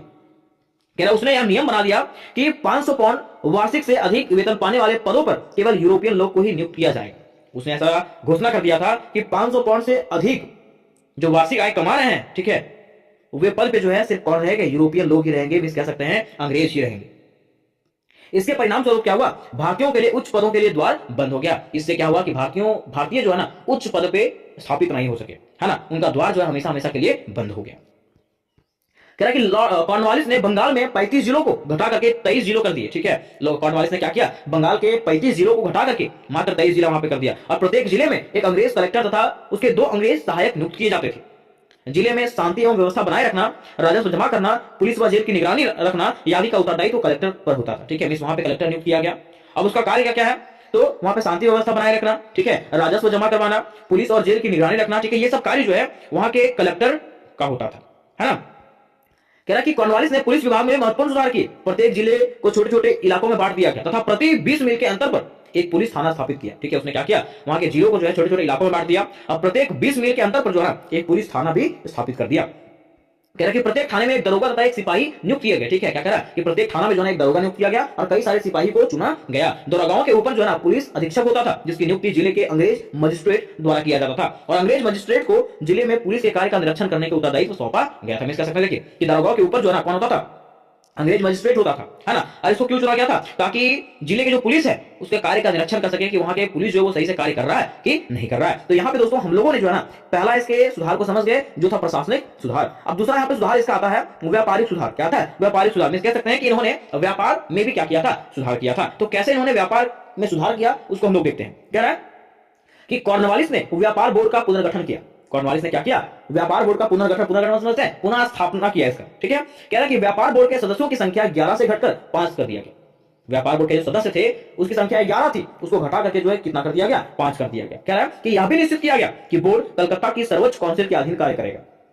और यह वहां पे कहा गया कि यह जो बोर्ड है ना वो कलकत्ता के सर्वोच्च काउंसिल के अधीन कार्य करेगा। जैसे जैसे कलकत्ता के सर्वोच्च काउंसिल कहेगा वैसे वैसे ये कार्य करेगा। कह रहा है कि प्रत्येक ऐसे व्यापारिक केंद्र जहां कंपनी का व्यापार होता था वहां एक एक रेजिडेंट को चुना गया। कह रहा ना कि जहां पे व्यापारिक केंद्र था और जहां पे कंपनी का व्यापार होता था, अंग्रेजों का व्यापार होता था, वहां पे जो ना एक एक अंग्रेजी रेजिडेंट को चुना गया, मींस एक व्यक्ति को चुना गया उसका देखभाल करने के लिए। कह रहा है कि रेजिडेंट का प्रमुख कार्य यह देखना था कि कंपनी का व्यापार उचित ढंग से हो रहा है या नहीं। मींस वहां पे जो रेजिडेंट को चुना गया उसका कार्य बस इतना था कि कंपनी का व्यापार ठीक से हो रहा है कि नहीं हो रहा है उसको देखना, है ना। कह रहा है कि कॉर्नवालिस ने ठेकेदारों से माल खरीदने की प्रथा समाप्त कर दिया। कॉर्नवालिस ने ऐसा कहा कि ठेकेदार से जो लोग माल खरीदते थे वो माल हम लोग खरीदेंगे नहीं, और माल खरीदने का काम जो है भारतीय व्यापारियों को दे दिया गया तथा कंपनियों के कर्मचारियों को ठेकेदार के स्थान पे अब केवल कमीशन एजेंट बना दिया गया, ठीक है। अब देखिए माल खरीदने का काम जो है किसको दे दिया गया? भारतीय व्यापारियों को दे दिया गया। हाँ, उच्च पद पे अंग्रेजों को रखा गया और निम्न पद पे जो है भारतीयों को रखा गया। कह रहा है कि कंपनी के कर्मचारियों को ठेकेदार के स्थान पे अब केवल कमीशन एजेंट बना दिया गया, ठीक है। कंपनी के जो एजेंट जो ठेकेदार थे उसको क्या बना दिया गया? आप कमीशन एजेंट, की आप कमीशन पे काम करोगे, है ना। आप ठेकेदार नहीं रहोगे, आपको कमीशन पे कार्य करना है। कह रहा कि रेजिडेंटों को यह आदेश दिया गया कि वस्तुओं को खरीदते समय उत्पादकों और व्यापारियों को परेशान ना करें, ठीक है। देखिए हुआ क्या कि वहां का जो रेजिडेंट चुना गया था, अंग्रेजों ने जो रेजिडेंट चुना था, ठीक है, व्यापार का देखभाल करने के लिए, उसको कहा गया कि वस्तुओं का जब खरीद बिक्री होगा ना उसमें आपको उत्पादकों जो उत्पादन करता है उसका, ठीक है, और जो व्यापारी होते हैं उसको आपको परेशान करना नहीं है। बस आपको ध्यान रखना है कि व्यापार सही से हो रहा है कि नहीं। ऐसा नहीं है कि आपको हुरकुटते रहो उसको, ठीक है, मतलब परेशान करो उसको परेशान करना नहीं है, ठीक है। अब देखिए तीसरा उनका सुधार आता है लॉर्ड कॉर्नवालिस के न्यायिक सुधार। क्या आता है? लॉर्ड कॉर्नवालिस के न्यायिक सुधार। न्याय व्यवस्था में क्या सुधार किए थे? तो कह रहा है कि लॉर्ड कॉर्नवालिस ने भारत में ब्रिटिश प्रशासन को संगठित करने के लिए महत्वपूर्ण न्यायिक सुधार किए। कह रहा है ना कि लॉर्ड कॉर्नवालिस ने क्या किया? भारत में ब्रिटिश प्रशासन को संगठित मजबूत करने के लिए कई महत्वपूर्ण न्यायिक सुधार किया। ये सुधार जो है मुख्य रूप से 1787, 1790 और 1793 के चरणों में लागू हुआ, ठीक है। कह रहा है कि उनका उद्देश्य जो था न्यायिक प्रणाली को अधिक व्यवस्थित, निष्पक्ष और प्रभावी बनाना। उसका उद्देश्य क्या था? तो वहां का जो न्यायिक प्रणाली है उसको क्या करना? एकदम मजबूत बनाना, ठीक है। अब इसके तहत क्या हुआ कि वहां पे अदालत बनाया गया। कौन सा? दीवानी अदालतें। क्या? कौन सा? दीवानी अदालतें, जिसको हम लोग कहते हैं सिविल कोर्ट। क्या कहते हैं? Civil court. कह रहा है कि जिला स्तर पर जिला न्यायालय बनाए गए, ठीक है। मींस जिला, प्रत्येक जिला में जो है क्या बनाया गया? जिला न्यायालय बनाया गया जहां दीवानी मामलों की सुनवाई होती थी, ठीक है। उसके बाद जो है फौजदारी अदालत बनाया गया जिसको हम लोग क्रिमिनल कोर्ट कहते हैं। क्या कहते हैं? Criminal court. कह रहा है कि पहले जो है ना भारतीय न्यायाधीश जैसा कि काजी और मौलवी जो है वो क्या करते थे? फैसला लेते थे, लेकिन अब जो है ये फैसला कौन लेते हैं? तो अंग्रेज न्यायाधीश की देखरेख में ये फैसला होने लगे, ठीक है। तो ये जो है इनका न्यायिक सुधार था। अब प्रश्न हमारा था कि बताइए कि इन्होंने आखिर कौन सा भूमि सुधार किया? तो कह रहा है कि भूमि संबंधी सुधार, लॉर्ड कॉर्नवालिस का भूमि संबंधी सुधार, जिसको हम लोग अस्थायी बंदोबस्ती के नाम से भी जानते हैं। कह रहा है कि लॉर्ड कॉर्नवालिस का सबसे महत्वपूर्ण सुधार जो था वो भूमि संबंधी सुधार है। उसने लगान संबंधी दोषों को दूर करने के लिए अस्थायी भूमि व्यवस्था प्रारंभ किया। उसने क्या किया? लगान, जो किसानों से लगान लिया जाता था उससे संबंधित दोषों को दूर करने के लिए जो है भूमि संबंधी अस्थायी बंदोबस्ती शुरुआत किया था। कह रहा कि कॉर्नवालिस से पूर्व 1 वर्षीय बंदोबस्ती लागू था। कॉर्नवालिस के पहले जो है ना 1 वर्ष का बंदोबस्ती लागू था, परंतु यह व्यवस्था जो है वो त्रुटिपूर्ण था, मतलब उसमें कुछ कमी था, है ना। क्योंकि ठेकेदार जो है किसानों से अधिक धन वसूल करना चाहता था, ठीक है। यह जो था इसमें त्रुटि इसलिए था क्योंकि वहां का जो ठेकेदार जो है वो चाहता था कि हम क्या करें? किसानों से अधिक धन वसूलें, इसलिए यह व्यवस्था जो है उसको समाप्त कर दिया गया, है ना। क्या था? इस व्यवस्था से किसानों तथा जमींदारों दोनों की स्थिति बिगड़ती जा रही थी, इसलिए कॉर्नवालिस ने लगान व्यवस्था में सुधार करने का निश्चय किया। अब क्या हुआ? जब कॉर्नवालिस को लगा कि इससे जो है किसानों और जमींदारों की स्थिति जो है बिगड़ती जा रही है, तो कॉर्नवालिस ने क्या किया? इसको सुधार करने का प्रयास किया, ठीक है, और निश्चय किया कि इसको हम क्या करेंगे? सुधारेंगे। कह रहा है कि इसलिए उसने 1790 में जमींदारों के साथ एक 10 वर्षीय समझौता किया। इसलिए उसने क्या किया? 1790 ईस्वी में जो है जमींदारों के साथ 10 वर्ष का समझौता किया, है ना। और यह भी घोषित किया कि कंपनी के संचालकों को स्वीकृति मिल जाने पर इस व्यवस्था को स्थायी कर दिया जाएगा। और उसने ये भी कहा कि अगर कंपनी के सारे संचालक जो है इस पे स्वीकृति दे देंगे ना तो ये जो है हमेशा हमेशा के लिए क्या कर दिया जाएगा? उसको लागू कर दिया जाएगा। मिस 10 वर्ष का स्थायी बंदोबस्ती वहां पे लागू किया गया था। अगला पॉइंट में कहा गया कि और सभी संचालकों की स्वीकृति मिल जाने पर, उन्होंने कहा था कि अगर सभी संचालकों की स्वीकृति मिल जाती है, ठीक है, 22 मार्च 1793 को लॉर्ड कॉर्नवालिस ने इस व्यवस्था को स्थायी कर देने की घोषणा किया। ठीक है, उन्होंने कहा कि अगर सभी संचालक क्या कर देंगे, इसमें स्वीकृति दे देंगे, तो हम क्या कर देंगे, इस व्यवस्था को स्थायी रूप से लागू कर देंगे। ठीक है, तो इस प्रकार से लॉर्ड कॉर्नवालिस ने अपने सुधार किए थे। अब अंततः बारी आती है इसके निष्कर्ष का। ठीक है, तो निष्कर्ष में इस प्रकार से लिखेंगे कि उपरोक्त लिखे गए बातों से यह स्पष्ट होता है कि लॉर्ड कॉर्नवालिस ने अपने शासन व्यवस्था में, अपने शासनकाल में कई तरह के महत्वपूर्ण सुधार किया। जैसा कि हम लोगों ने उपरोक्त देखा, ऊपर लिखे गए पॉइंटों में देखा कि लॉर्ड कॉर्नवालिस ने क्या किया, अपने शासनकाल में कई प्रकार के महत्वपूर्ण सुधार किए। जैसा कि वह अपने शासनकाल में प्रशासनिक सुधार, व्यापारिक सुधार, न्यायिक सुधार और भूमि सुधार करता है। इन सुधारों के माध्यम से वह अपने शासनकाल को जो है मजबूत और एक उत्कृष्ट शासन प्रणाली बनाने में सफल होता है। हम कह सकते हैं कि वह अपने सुधारों के माध्यम से, प्रशासनिक सुधार हो, व्यापारिक सुधार हो, न्यायिक सुधार हो और भूमि सुधार हो, इन सुधारों के माध्यम से वो क्या करता है, अपने शासनकाल को जो है मजबूत और उत्कृष्ट रूप में प्रभावित करता है। तो उम्मीद करते हैं मेरे दोस्त ये प्रश्न आपको क्लियरली समझ में आया होगा। आज की वीडियो में हम लोग जानने वाले हैं कि लॉर्ड विलियम बेंटिक के सुधारों का वर्णन करें कि आखिर विलियम बेंटिक कौन थे, है ना, और इनका क्या क्या सुधार था। ठीक है, तो बड़ा ही इजी लैंग्वेज में आज आपको समझ में आने वाला है कि लॉर्ड विलियम बेंटिक के क्या क्या सुधार थे, उन्होंने क्या क्या आगे सुधार किया था। ठीक है, तो चलिए हम लोग इसके सुधारों का जानने का प्रयास करते हैं और बहुत ही इजी लैंग्वेज में जानने का प्रयास करते हैं। ठीक है, आप लोगों को जरा सा भी तकलीफ होगा नहीं, ठीक है, आप लोगों को बस क्या करना है, देखते जाना है और अंत तक देखना। मैं उम्मीद करता हूं कि ये वीडियो जो आपको समझ में आ जाएगा, मैं गारंटी देता हूं। ठीक है, आपको ये समझ में आ जाएगा, बस आपको लगातार देखना है, रुकना नहीं है कहीं। ठीक है, तो चलिए बढ़ते हैं इसके भूमिका की तरफ। सबसे पहले इसकी भूमिका को जानते हैं कि क्या इसमें हम लोग को जानना है कि कैसे कैसे इसके सुधार थे। तो देखिए सबसे पहले हम लोग क्वेश्चन बनाएंगे दोस्तों, तो क्वेश्चन में सबसे पहले हम लोग इसके भूमिका को लिखेंगे। क्या लिखेंगे, भूमिका को लिखेंगे। ठीक है, क्योंकि देखिए ये आपका लास्ट ईयर होने वाला है ना, तो आप लोग को बढ़िया से थोड़ा सा लिखना है। तो सबसे पहले क्या करेंगे, भूमिका को लिखेंगे। भूमिका में क्या लिखना है कि भारत के गवर्नर जनरल के रूप में लॉर्ड विलियम बेंटिक के नियुक्ति ने भारत में ब्रिटिश शासन के इतिहास में एक नए युग की शुरुआत की। अगर बात करें हम लोग विलियम बेंटिक के नियुक्ति की, ठीक है, भारत में जब ब्रिटिश शासन का नियुक्ति हुआ था, गवर्नर जनरल का नियुक्ति हुआ था, तो इनका योगदान जो है ना भारतीय इतिहास में क्या एक नए युग की शुरुआत के जैसा है। ठीक है, इन्होंने यहाँ पे आकर के एक नया युग का शुरुआत किया भारत में। ठीक है, उन्होंने क्या किया कि 1828 से 1835 तक भारत में गवर्नर जनरल के रूप में कार्यरत रहे। ठीक है, मतलब उन्होंने जो है 1828 से लेकर के 1835 तक भारत में गवर्नर जनरल के पद पे वो रहे थे। कौन, लॉर्ड विलियम बेंटिक। ठीक है, ऐसा बताया जाता है कि बेंटिक शांति, अनुशासन और अर्थव्यवस्था के व्यक्ति थे। बेंटिक जो थे बिल्कुल शांत मन के, अनुशासित व्यक्ति थे, उसके साथ साथ अर्थव्यवस्थित व्यक्ति थे, वो हर चीज को समझने वाले व्यक्ति थे। कौन, लॉर्ड विलियम बेंटिक। ठीक है, तो ये जो क्वेश्चन आपका बड़ा इंजॉयमेंट होने वाला है। ठीक है, जानने वाले हैं कि लॉर्ड विलियम बेंटिक के क्या क्या सुधार किए थे, है ना, क्योंकि पहला हम लोग को ऐसा लग रहा है ना कि ये आया था तो भारत के लिए कुछ अच्छा कार्य किया, क्योंकि ये क्या था, शांति था, ठीक है, अनुशासित था, तो कुछ तो बढ़िया किया होगा ना। तो चलिए जानते हैं कि क्या क्या हम लोगों के लिए बढ़िया कार्य किया था। ठीक है, देखिए लिखा हुआ है लॉर्ड विलियम बेंटिक के सुधार। लॉर्ड विलियम बेंटिक के सुधार क्या कि इन्होंने क्या क्या सुधार किए, तो बताया जाता है कि लॉर्ड विलियम बेंटिक के आगमन ने कई मायनों में भारत के इतिहास में एक नए युग की शुरुआत की। जैसा कि मैंने बताया कि लॉर्ड विलियम जैसे ही भारत आए तो इनका भारत आगमन में जो ना भारत के इतिहास में एक नए युग की शुरुआत हुआ था। क्या हुआ था, भारत में नए युग की शुरुआत हुआ था। देखिए ये जब कहा जा रहा है कि नए युग का शुरुआत हुआ था, इसका मतलब कुछ तो हुआ होगा ना बेटर, है ना। लेकिन बताया जाता है कि हालांकि उनका कार्यकाल जो है केवल 7 वर्षों की छोटी अवधि का था, फिर भी इसमें स्थायी सुधारों की अवधि देखी गई है। उनका अगर कार्यकाल की बात करें तो उनका कार्यकाल जो था ना मात्र 7 सालों का उनका कार्यकाल था, लेकिन उनके यही कार्यकाल में, छोटे से कार्यकाल में जो है उन्होंने क्या किया था, काफी सुधार किया। इन्होंने विलियम बेंटिक ने। ठीक है, लॉर्ड विलियम बेंटिक के सुधारों को निम्नलिखित रूपों में व्यक्त किया जा सकता है जो इस प्रकार से है। अगर हम लोग इनके सुधारों की बात करें, इनके सुधारों का जो व्याख्या है, ठीक है, वो निम्नलिखित शब्दों में किया गया जो आपको नीचे बताया गया। ठीक है, तो पहला इसका सुधार क्या है, तो देखिए पहला इसका सुधार है वित्तीय सुधार। वित्तीय सुधार, वित्तीय सुधार कहने का मतलब क्या है कि वो अपने राजकोष को पहले वो संभालता है कि हमारा राजकोष सही है कि नहीं। मान लीजिए आपके पास पैसा ही नहीं रहेगा, आप चाहिएगा कि हम इतना बड़ा चीज खरीद लें, खरीद पाइएगा नहीं। ठीक है, आपके पास पैसा होना चाहिए। ठीक है, तो ये जब वहां पे शासन व्यवस्था पे बैठा, वो शासन चालू किया जब, ठीक है, तो उसके लिए वित्तीय सहायता तो होना चाहिए ना। तो बताया जाता है कि जब बेंटिक ने 1828 में गवर्नर जनरल का पद संभाला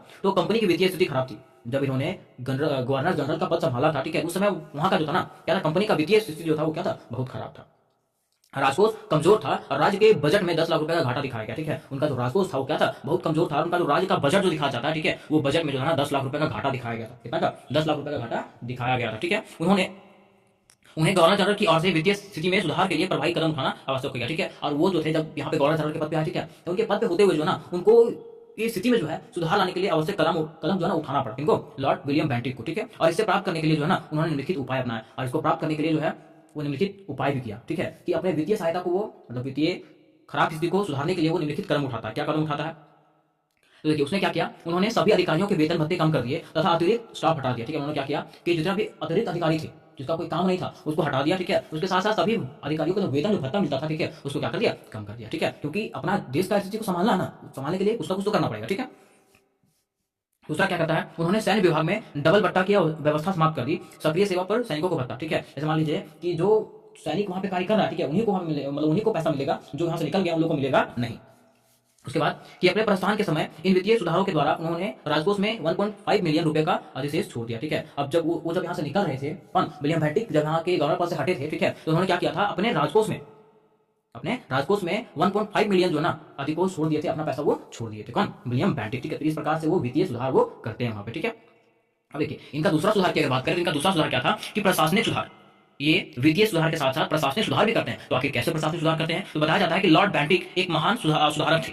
वह पहले गवर्नर जनरल के पद पर थे, जो भारतीय जनता के प्रति सहानुभूति रखते थे। जैसा कि आपको बताया था, ये शांति मन के थे, है ना, और अनुशासित व्यक्ति थे। तो वो जो था ना भारतीय के प्रति सहानुभूति रखते थे और भारतीयों की कठिनाइयों को दूर करने का प्रयास भी करते थे, और भारतीयों की जितनी भी कठिनाइयां हैं उनको दूर करने का प्रयास हमेशा करते रहते थे। ठीक है, कॉर्नवालिस के बाद यह governor general lord William Bentinck ही थे जिन्होंने नए प्रशासनिक सुधार पर ध्यान दिया और प्रशासन के कुछ क्षेत्र में बदलाव पेश किए। ठीक है, मतलब कॉर्नवालिस के बाद अगर बात करें तो भारतीय गवर्नर जनरल में यही एक ऐसा शासक था जिन्होंने क्या किया, नए प्रशासनिक सुधार पर ध्यान दिया था और प्रशासन के कुछ क्षेत्र में जो है ये बदलाव किया था। कौन, विलियम बेंटिक ने। ठीक है, उन्होंने क्या किया कि कंपनी की सेवा में भारतीयों को नियुक्त करने की प्रथा शुरू किया। उन्होंने क्या किया, कंपनी की सेवा में जो है भारतीयों को भी नियुक्त करना शुरू कर दिया। कॉर्नवालिस ने क्या किया था कि भारतीयों को प्रशासनिक सेवा में नियुक्त करना बंद कर दिया था। कौन, कॉर्नवालिस। ठीक है, बताया था कि भारतीयों को जो प्रशासनिक सेवा में नियुक्त नहीं किया जाता, चुना नहीं जा सकता। ठीक है, क्योंकि भारतीय लोगों के चरित्र, क्षमता और अखंडता के बारे में उनकी राय कम थी, क्योंकि वो जो था ना भारतीय लोगों के बारे में कम सोचता था। ठीक है, कि ये लोग कुछ कर सकते नहीं है, इसलिए उन्होंने सभी उच्च पदों पर यूरोपीय लोगों के लिए आरक्षित करने की मांग की था। ठीक है, इसलिए उसने क्या किया था कि जितना भी ऊंचा पद है उस पर कौन रहेंगे, यूरोपीय ही रहेंगे, मतलब भारतीयों को जो है ना ऊंचा पद नहीं दिया जाएगा। ठीक है,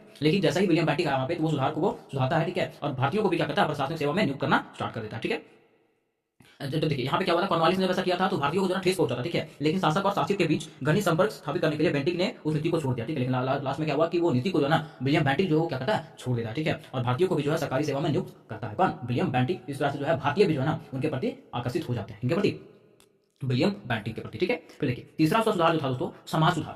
क्या था, समाज सुधार। ठीक है, वो वित्तीय सुधार के साथ साथ प्रशासनिक सुधार भी करता है और प्रशासनिक सुधार के साथ साथ समाज सुधार भी करता है। कौन, विलियम बेंटिक। अब देखिए समाज सुधार कैसे करता है दोस्तों, तो समाज सुधार बताया जाता है कि विलियम बेंटिक ने के सामाजिक सुधारों में ब्रिटिश भारत के इतिहास में उनका नाम अमर कर दिया। ठीक है, विलियम बेंटिक ने सामाजिक सुधार जो किया था उनके कारण में भारत के इतिहास में उनका नाम अमर कर दिया गया। ठीक है, इनमें सती प्रथा का उन्मूलन, ठगों का दमन, कन्या भ्रूण हत्या की रोकथाम शामिल है। ठीक है, उन्होंने क्या किया कि सती प्रथा खत्म कर दिया। ठीक है, ठगों का दमन कर दिया, जो ठगते थे लोग उनका भी दमन कर दिया, उनको हटा दिया गया हमेशा के लिए। ठीक है, उसके साथ साथ कन्या भ्रूण हत्या, ठीक है, मतलब जो कन्याओं को मार दिया जाता है, ऑपरेशन जो करवा दिया था उसको समाप्त कर दिया हमेशा के लिए। ठीक है, देखिए बताया जाता है सती प्रथा का उन्मूलन। सती प्रथा विधवाओं को उनके पत्नियों के साथ चिता जला देने की सदियों पुरानी प्रथा भारत में प्राचीन काल से प्रचलित थी। यह अमानवीय सामाजिक प्रथा उत्तरी भारत में विशेषकर बंगाल में बहुत आम थी। जब बेंटिक ने एक वर्ष में ही सती होने के 800 मामले की सूचना मिली तो वह बहुत व्यवस्थित हो गया और उन्होंने इस प्रथा को खत्म करने का निश्चय किया। मतलब बताया जाता है कि सती प्रथा क्या है कि विधवाओं को, जैसे मान लीजिए किसी के पति मर गए, ठीक है, तो उनके पतियों के चिता के साथ साथ उनको भी जिंदा जला दिया जाएगा। ठीक है, ये प्रथा था सती प्रथा। ठीक है, और जब विलियम बेंटिक वहां पे आया था, ठीक है, तो उन्होंने अपने सामने जो है ना 800 मामलों को ऐसे देखा था। ठीक है, और जब ये मामलों को देखा था ना तो वो निश्चय किया था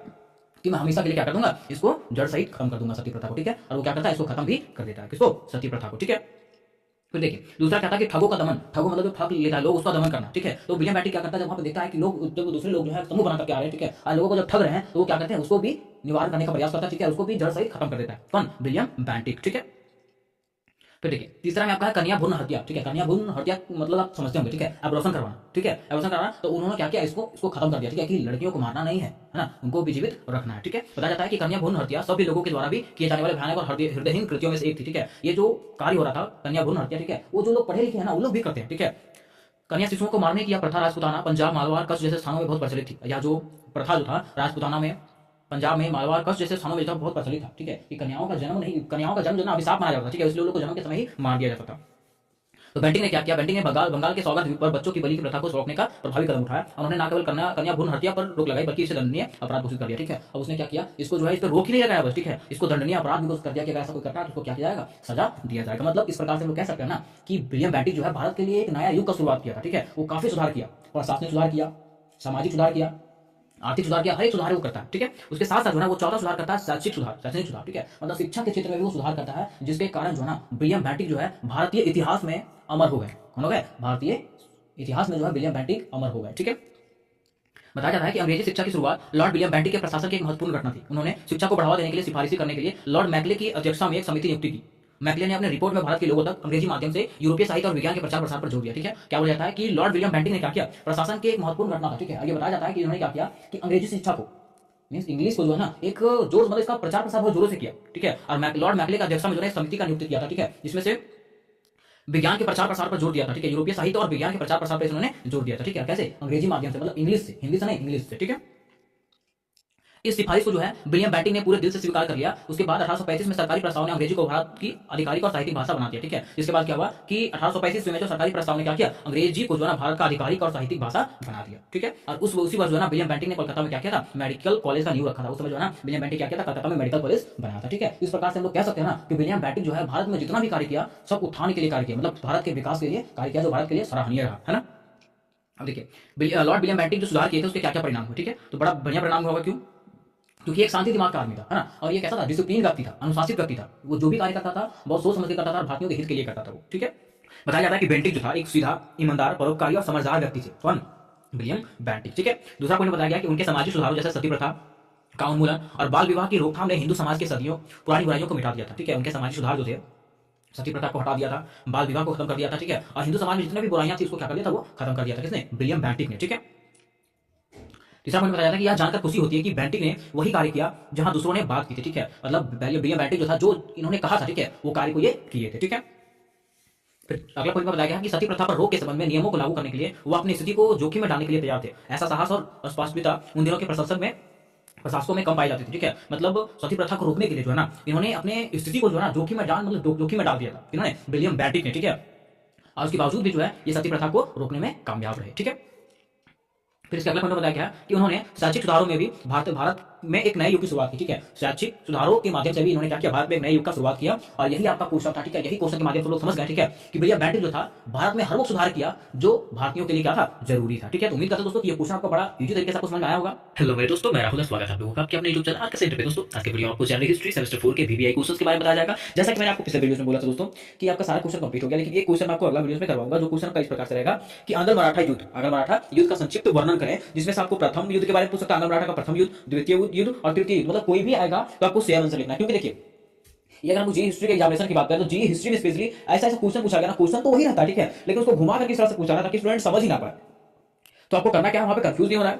अगर आंग्ल मराठा युद्ध का कोई भी क्वेश्चन आता है, ठीक है, प्रथम युद्ध हो, द्वितीय युद्ध हो और तृतीय युद्ध हो, ठीक है, तो आपको सेम तरीके से मिला करके लिखना है। ठीक है, तो लिखना कैसे है, चलिए हम लोग उसको डिटेल से जानते हैं। देखिए आंग्ल मराठा युद्ध, आखिर आंग्ल मराठा युद्ध क्यों हुआ था, ठीक है, और कितना युद्ध इसका हुआ था। ठीक है, अब देखिए सबसे पहले क्या करेंगे, इसका हम लोग भूमिका लिखेंगे। क्या लिखेंगे? भूमिका लिखेंगे। भूमिका में क्या लिखेंगे, तो बताया गया है कि भारत के इतिहास में 3 आंग्ल मराठा युद्ध हुए थे, जैसा कि हम लोग सब जानते हैं। जैसे यहाँ पे क्वेश्चन में पूछ सकता है कि आंग्ल मराठा प्रथम, द्वितीय और तृतीय युद्ध का संक्षिप्त वर्णन करें। इस कोई भी क्वेश्चन आएगा, कुछ तरह से लिखना। ठीक है, तो भारत के इतिहास में 3 आंग्ल मराठा युद्ध हुए थे और ये तीनों युद्ध जो है ना 1775 से 1818 के मध्य हुए थे। कब हुए थे? 1775 से 1818 के मध्य हुए थे, बीच में हुआ था। ये युद्ध ब्रिटिश सेनाओं और मराठा महासंघ के बीच में हुआ था। ये युद्ध हुआ था किसके बीच में हुआ था? ब्रिटिश सेनाओं और मराठा महासंघ के बीच में हुआ था। ठीक है, उसके साथ बताया गया है कि ये इन युद्धों में परिणाम यह हुआ कि मराठा महासंघ का पूरी तरीके से विनाश हो गया। ठीक है, अब देखिए ये युद्ध का परिणाम क्या हुआ, यही युद्ध का परिणाम हुआ कि इससे मराठा साम्राज्य जो है ना, मराठा महासंघ जो था वो क्या हो चुका था, पूरी तरीके से बर्बाद हो चुका था। और ये क्वेश्चन मैंने आपको पहला क्वेश्चन में करवा दिया था, पहली बार करवाया था स्टार्टिंग में। ठीक है, कि मराठों के पतन का वर्णन करें, कि मराठों का आखिर पतन किस प्रकार से हुआ। ठीक है, तो अगर आप आंग्ल मराठा युद्ध के बारे में जान जाते हैं तो उसके पतन के बारे में आप खुद से समझ जाएंगे कि ये युद्ध के कारण ही क्या हुआ था, मराठाओं का पतन हुआ था। ठीक है, यहाँ हम लोग उसकी भूमिका को जान गए। भूमिका में क्या जान गए कि इसका 3 युद्ध हुआ था। ठीक है, और तीनों युद्ध जो है 1775 से 1818 के बीच में हुआ था। ठीक है, और इससे क्या हुआ था, इसमें जो है ब्रिटिश सेनाओं के बीच में और मराठा महासंघ के बीच में युद्ध हुआ था। इसमें से मराठा महासंघ जो है पूरी तरीके से हार जाता है, मराठाओं का क्या हो जाता है, यहाँ से पतन होना शुरू हो जाता है। ठीक है, तो चलिए हम लोग अब इसके आगे जानते हैं। ठीक है, अब देखिए यहाँ हम लोगों ने इसका भूमिका को जान गए। ठीक है, अब देखिए भूमिका तो जान गए, ठीक है, लेकिन अब हम लोग जानेंगे ना युद्ध का पृष्ठभूमि क्या, युद्ध तैयार क्यों हुआ, युद्ध क्यों हुआ। ठीक है, तो देखिए युद्ध जो है ना सिर्फ मराठों के कारण ही हुआ। ठीक है, मराठा जो थे उसके कारण ही युद्ध स्टार्ट हुआ। कैसे स्टार्ट हुआ, तो बताया जा रहा है कि 1773 इसमें पॉइंट बाय पॉइंट आपको बताया गया। ठीक है, आपको आप जैसे चाहे पॉइंट बाय पॉइंट लिख सकते हैं, या तो जिस प्रकार से चाहे कहानी जैसा चाहे वैसे आप लिख सकते हैं। ठीक है, बताया जा रहा है कि 1773 ईस्वी में रघुनाथ राव अपने भतीजे नारायण राव की हत्या कर पेशवा बन गया। ठीक है, बताया जाता है कि 1773 ईस्वी में क्या होता है, रघुनाथ राव जो होता है ना वो क्या होता है, अपने भतीजे नारायण राव का हत्या करके वहां का राजा बन जाता, पेशवा मतलब वहां का राजा बन जाता है। ठीक है, उसके बाद क्या हुआ कि परंतु कुछ ही समय तक पेशवा रहा। बाद में नारायण राव की विधवा ने अपने छोटे बेटे माधव राव नारायण तथा को नाना फडणवीस की मदद से पेशवा पर गद्दी पर बैठा दिया। मतलब बताया जाता है कि रघुनाथ राव ने क्या किया था, अपने भतीजे को मार करके वहां का राजा बन गया था, लेकिन कुछ ही समय तक रहा था वो। ठीक है, ज्यादा समय तक वो टिका वहां पे नहीं। ठीक है, कुछ समय के बाद क्या हुआ कि नारायण राव की जो पत्नी थी, ठीक है, नारायण राव की जो पत्नी थी उसने क्या किया, अपने बेटे को माधव राव नारायण को क्या कर दिया, वहां के गद्दी पर बैठा दिया। किसकी मदद से? फडणवीस की मदद से। किसकी मदद से? फडणवीस के मदद से। ठीक है, तो उसको वहां बैठा दिया। ठीक है, अब इसी के कारण क्या हुआ, वहां पे युद्ध होना स्टार्ट हो गया। ठीक है, यहाँ पे रघुनाथ राव चाहता है कि मुझे यहाँ से क्यों हटाया गया। ठीक है, मैं यहाँ पे क्या बनूं, राजा बनूं, इसलिए वो क्या करता है, यहाँ से जाकर के अंग्रेजों से क्या सहायता मांगता है। ठीक है, अंग्रेजों से संधि करता है कि आप मुझे क्या करिए, पुनः यहाँ का क्या बना दीजिए, राजस्व बना दीजिए, यहाँ का राजस्व मुझे पुनः दे दीजिए, पेशवा बना दीजिए यहाँ का। ठीक है, लेकिन बताया जाता है कि रघुनाथ राव की पेशवा की गद्दी छीन गई। अब क्या हुआ कि रघुनाथ राव जो है उसका पेशवा का गद्दी छीन गया, मतलब राजा का जो है गद्दी उसका छीन गया, जिससे पुनः प्राप्त करने के लिए वो अंग्रेजों से मदद लेने पहुंच गया। जिसको जो है पुनः प्राप्त करने के लिए वो क्या पहुंच गया, अंग्रेजों से मदद लेने के लिए पहुंच गया। कौन? रघुनाथ राव। यहीं से जो है ये युद्ध का पृष्ठभूमि तैयार होता है। ठीक है, और युद्ध होना स्टार्ट हो जाता है। ठीक है, बताया जाता है कि रघुनाथ राव ने अंग्रेजों की सहायता से पेशवा बनने के सपने को लेकर के सूरत की संधि कर ली। ठीक है, देखिए रघुनाथ राव जो है वो चाहता है, वो जानता है ठीक है कि हम ब्रिटिश लोगों से क्या करेंगे, सहायता मांगेंगे ना, तो वो क्या करेंगे, हमारे सपने को साकार कर देंगे, मतलब हमको फिर से यहाँ का राजा बना देंगे। ठीक है, इसके लिए वो क्या करता है, सूरत की संधि करता है। कौन करता है, रघुनाथ राव सूरत की संधि करता है, सूरत को उन लोगों को सौंप देता है। ठीक है, अब देखिए सूरत की संधि में क्या होता है, कब होता है, ये 1775 ईस्वी में होता है। ठीक है, बताया जाता है कि अंग्रेज रघुनाथ राव को पेशवा की गद्दी वापस दिलाने हेतु 25,000 सैनिकों की टुकड़ी देने को तैयार हो गए। ठीक है, बताया जाता है कि अंग्रेज जो है ना रघुनाथ राव को पेशवा की गद्दी वापस दिलवाने के लिए 2500 जो है ना सैनिक की टुकड़ी देने के लिए तैयार हो जाते हैं कि ले जाओ 2500 सैनिक टुकड़ा ले जाओ। ठीक है, तुम क्या करो, वहां पे फिर से अपना कब्जा कर लो। ठीक है, उसके बाद आ जाता है कि रघुनाथ राव ने बाजीराव द्वारा 1739 में पुर्तगालियों से विजित सॉल्सेट और बसीन के क्षेत्र अंग्रेज को देने का वादा किया। ठीक है, इसके बाद क्या हुआ कि रघुनाथ राव ने क्या किया, बाजीराव द्वारा जो है पुर्तगालियों से विजित मतलब जीता हुआ ठीक है सॉल्सेट और बसीन का क्षेत्र जो है अंग्रेजों को देने का वादा किया कि हम किसको दे देंगे, आपको दे देंगे अगर मैं वहां का राजा बन जाता हूं तो। ठीक है, अब देखिए यहाँ से क्या होता है, प्रथम आंग्ल मराठा युद्ध शुरू हो जाता है, क्योंकि यहाँ पे ब्रिटिश ने क्या किया था, उसको सैनिक का टुकड़ा दिया था। ठीक है, अब देखिए बताया जाता है कि अंग्रेजों ने रघुनाथ राव को वापस पेशवा बनाने के लिए इस युद्ध को प्रारंभ किया। अंग्रेजों ने क्यों इसका स्टार्ट किया था, ये जो युद्ध स्टार्ट हुआ था उसको पेशवा बनाने के लिए, मतलब रघुनाथ राव को जो है ना वहां का राजा बनाने के लिए ये युद्ध जो है स्टार्ट हुआ था। ये युद्ध वही युद्ध रहा ठीक है कि इससे मराठाओं का पतन हो गया था, मतलब मराठा ये युद्ध को स्टार्ट किया ठीक है, और उसका यहाँ पे खत्मा हो गया था, पूरा खात्मा जड़ से खत्म हो गए थे वहां से। ठीक है, इस युद्ध के दौरान 1776 ईस्वी में पुरंदर की संधि हुई। ठीक है, ये युद्ध में जो है ना क्या हुआ, 1776 ईस्वी में पुरंदर का संधि हुआ था। ठीक है, परंतु पुरंदर की संधि करने के उपरांत अंग्रेज इस संधि को मानने से मुकर गए। कहा कि हमने पहले ही 1775 ईस्वी में सूरत की संधि कर चुके हैं और अतः फिर से युद्ध जारी रहा। ठीक है, अब ये जो युद्ध होता है उसमें क्या होता है, 1776 ईस्वी में पुरंदर की संधि होता है, क्या होता है, पुरंदर की संधि होता है। ठीक है, लेकिन पुरंदर की संधि होने के उपरांत जो है अंग्रेजों ने बताया है कि इसके पहले हम लोगों ने क्या किया, 1775 ईस्वी में ही सूरत की संधि कर चुके हैं। ठीक है, तो लोग ये रुकेंगे नहीं और युद्ध को वो जारी रखते हैं। क्यों, क्योंकि रघुनाथ राव को वहां पे क्या बनाना था, वापस पेशवा बनाना था, राजा बनाना था, इसलिए युद्ध को वो लोग जारी रखते हैं। ठीक है, बताया जाता है कि इस युद्ध में colonel Keating, colonel Upton, colonel एक्टर्स और उसके बाद कर्नल कॉकवर्क ने अंग्रेजों की अगुवाई की। मतलब यहाँ पे जो है युद्ध में जो है अंग्रेजों का अगुवाई किसने किया था, कर्नल किटिंग ने किया था, कर्नल ऑप्टन ने किया था, मतलब इस प्रकार के कर्नल ने अंग्रेजों का अगुवाई किया था युद्ध में। ठीक है, और इस काल में जो है वॉरेन हॉस्टिंग जो है बंगाल का गवर्नर था। बंगाल का गवर्नर कौन था उसमें, वॉरेन हॉस्टिंग। ठीक है, बंगाल का गवर्नर था वो। ठीक है, आगे बताया जाता है कि मराठाओं की तरफ से महादजी सिंधिया व मल्हारराव होलकर नेतृत्व कर रहे थे। मराठाओं की तरफ से कौन युद्ध कर रहे थे, तो महादजी सिंधिया और कौन है, मल्हार होलकर नेतृत्व कर रहे थे। ठीक है, और अंत में जो है ये युद्ध जो है 1782 ईस्वी में सालबाई के संधि के साथ समाप्त हुआ। ये जो युद्ध जो है अंत में क्या हुआ, 1782 ईस्वी में सालबाई के संधि के साथ समाप्त हुआ। ठीक है, ये प्रथम युद्ध था। ठीक है, आंग्ल मराठा का प्रथम युद्ध जो है 1782 ईस्वी में जो है सालबाई के संधि के साथ समाप्त हो जाता है। ठीक है, अब देखिए सालबंदी की संधि में क्या हुआ था, तो सालबंदी की संधि में बताया गया था कि इस संधि के अंतर्गत अंग्रेजों ने रघुनाथ राव की मदद करने से इनकार कर दिया। ठीक है, ये संधि में हुआ क्या कि अंग्रेजों ने क्या किया, रघुनाथ राव को मदद करने के लिए इनकार कर दिया कि हम आपका मदद अब नहीं कर सकते। ठीक है, और उसको क्या दिया, 25,000 रुपया मासिक पेंशन देना स्वीकार किया। ठीक है, कि आपको जो है महीना में 25,000 रुपया देंगे, क्योंकि हम ये युद्ध ज्यादा देर तक मतलब लड़ नहीं सकते। ठीक है, हम आपका सहायता नहीं कर सकते। ठीक है, उसके बाद माधवराव नारायण राव द्वितीय को ही अगला पेशवा मान लिया। ठीक है, उसके बाद क्या हुआ कि अंग्रेज ने और वो जो है रघुनाथ राव ने जो है ना माधवराव नारायण को ही क्या मान लिया, अगला पेशवा मान लिया, राजा मान लिया। ठीक है, और यह भी तय हुआ कि अंग्रेजों और मराठाओं के मध्य अगले 20 वर्षों तक कोई भी युद्ध नहीं होगा। ठीक है, यही ये संधि में ये माना गया था कि अगले 20 वर्षों तक जो है ना अंग्रेजों और मराठाओं के बीच में कोई भी युद्ध होगा नहीं। लेकिन यहाँ पे ये मानेगा कब, ये मानेगा कौन। ठीक है, और पुनः जो है ना कुछ दिनों के बाद क्या होता है, युद्ध होना स्टार्ट हो जाता है। ठीक है, इस युद्ध के परिणाम के रूप में यह कहा जा सकता है कि इस युद्ध में मराठाओं का पल्ला भारी रहा और अंग्रेजों की मुक्की खानी पड़ी। मतलब बताया जाता है कि ये युद्ध के परिणाम की अगर बात करें प्रथम में, ठीक है, तो इसमें जो ना अंग्रेज हार गए थे। मतलब अंग्रेजों का जो था थोड़ा सा मतलब हिंदुओं का जो था, मराठाओं का जो था पलड़ा थोड़ा सा भारी था। ठीक है, मतलब वो लोग थोड़ा सा जीत के तरफ बढ़ रहे थे, लेकिन अंग्रेजों को थोड़ा सा पीछे हटना पड़ा था। ठीक है, ये बताया गया इस परिणाम में प्रथम आंग्ल मराठा युद्ध में। ठीक है, लेकिन द्वितीय में क्या हुआ, द्वितीय में चले देखते हैं लोग।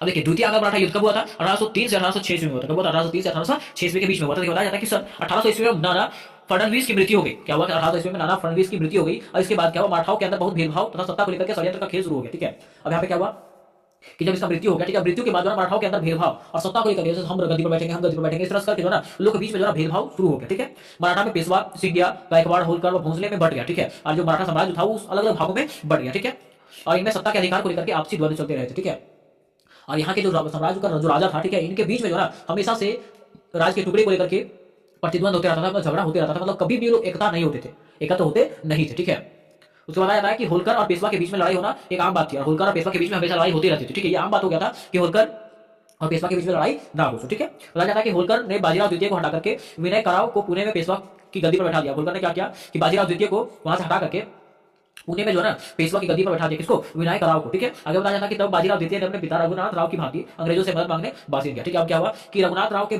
जैसे, ठीक है, उसके बेटे ने क्या किया, वो भी अंग्रेजों से मदद मांगने के लिए बासित चला गया। ठीक है, बासित चला गया। 1802 ईस्वी में बसित की संधि हुई। 1802 ईस्वी में क्या हुआ, बसित की संधि में जैसे उसके पिताजी ने किया था, रघुनाथ राव ने किया था, बिल्कुल सेम उसके बेटे ने भी करता है। ठीक है, जैसे उसके पिताजी ने संधि करता वैसे उसके बेटे ने भी क्या करता, बाजीराव द्वितीय ने भी क्या करता, संधि करता। ठीक है, बताया जाता है कि बसित की संधि, बसित की संधि होता है, बसित की संधि में क्या बताया जाता है अब देखिए सवाल आ जाता है कि बाजीराव द्वितीय ने लॉर्ड वेलेंस्की द्वारा बनाई गई सहायक संधि को स्वीकार कर लिया। बाजीराव द्वितीय ने क्या किया, लॉर्ड वेलेंस्की जो संधि करता है उसको वो मान लेता, ठीक है। और सहायक संधि के अंतर्गत एक अंग्रेजी फौज की टुकड़ी को अपने राज्य में रखने का प्रावधान था, जिसका आर्थिक व्यय भी राज्य को ही वहन करना होता था, ठीक है। जब बताया गया था कि वो जो राजा जो है अपने राज्य में क्या कर सकता है, अंग्रेजों का कुछ टुकड़ी जो है, कुछ सेना जो है अपने राज्य में रख सकता है, ठीक है। और उसका खर्च कौन करेगा, राज्य ही करेगा, ठीक है। राज्य को अपनी खुद की सेना रखने की मनाही थी, राज्य को जो है अपना खुद का सेना रखने के लिए मनाही था, इसलिए वो क्या किया, अंग्रेजों का सेना यहाँ पे ले आया था।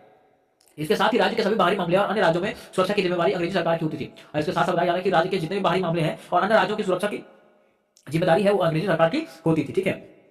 और साथ ही किसी अन्य यूरोपीय कंपनी से कोई संबंध न रखने का भी प्रावधान था। मतलब ये भी बताया गया था कि अगर आप वहां से सैनिक लाते हैं, ठीक है, तो अभी अगर आपके खुद के साम्राज्य में कोई कुछ तरह का भेदभाव होता है, ठीक है, अगर लड़ाई होता है तो आप लोग दूसरे ब्रिटिश शासक को यहाँ पे इसमें इन्वॉल्व नहीं कर सकते, ठीक है। ये इसमें बताया गया, ये प्रावधान है।